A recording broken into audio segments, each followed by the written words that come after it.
Welcome to Skiing States, where I share the love for all forms of human-powered gliss as I travel the country, skiing the state high points.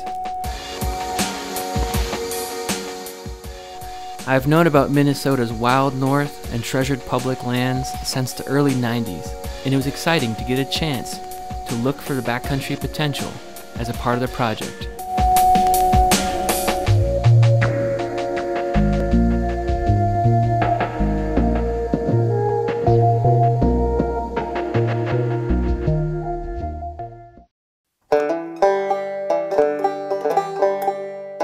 The journey started at Minneapolis, a place with tall, friendly folk and the best urban cross-country ski trail system in the United States.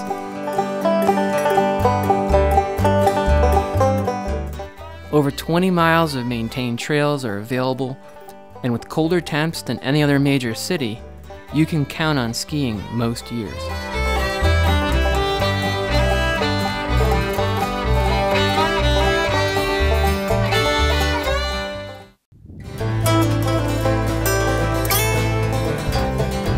The next stop was Duluth and the North Shore.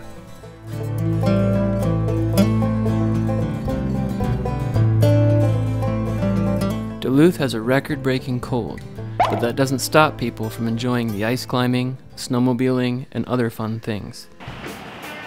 Local Andrew Kilness got famous for his video of ice skating on mountain bike trails. And here he is surfing on New Year's Eve.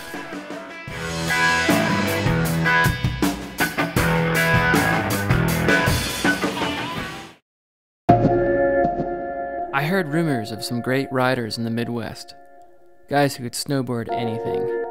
This led me to Billy Bjork. I gave him a call. What's up? I'm Billy Bjork, and I'm a snowboarder and filmmaker from Minnesota, and I'm riding for Weston Snowboards. It's really not the most mountainous state, but there are a lot of places to snowboard. Most of them are really small resorts, like the place I like to ride called Highland Hills. We would be taking over 100 laps every single day, so you're just going non-stop on the same features, and it really feels more like a skate park.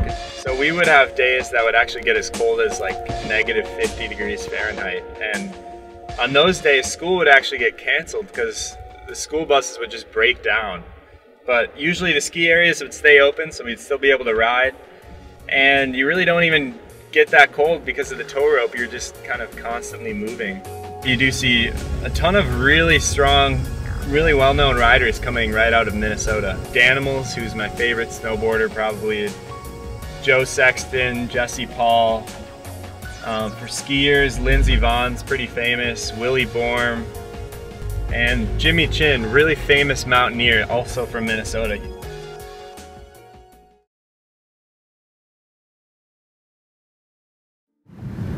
It's 19 below, and the wind chill is 38 below. It's 38 below.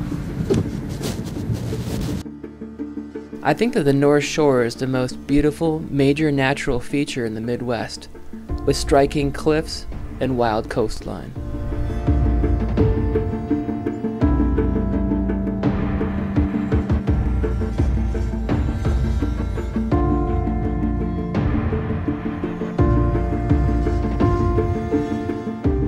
I had only 2 days between bad weather to ski Eagle Mountain, the state's highest point. The feature sits in the interior wilderness of the north.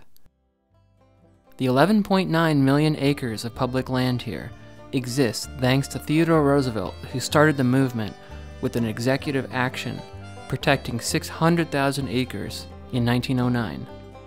The Boundary Waters Wilderness is the most famous and the largest wilderness area in the Midwest.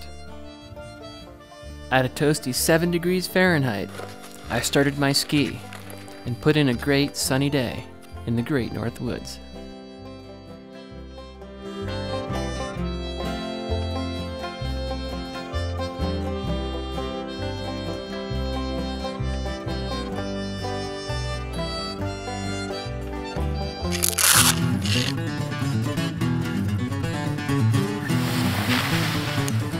I did find steeper lines in the mountain, and did several laps, only to get cliffed out a couple times.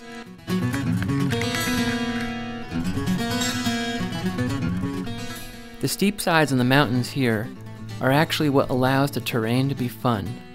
Fun, blocky mountains with balds and chutes are located close to the lakeshore. There are plenty of mountains with over 500-foot vertical here, and more importantly, they have interesting terrain.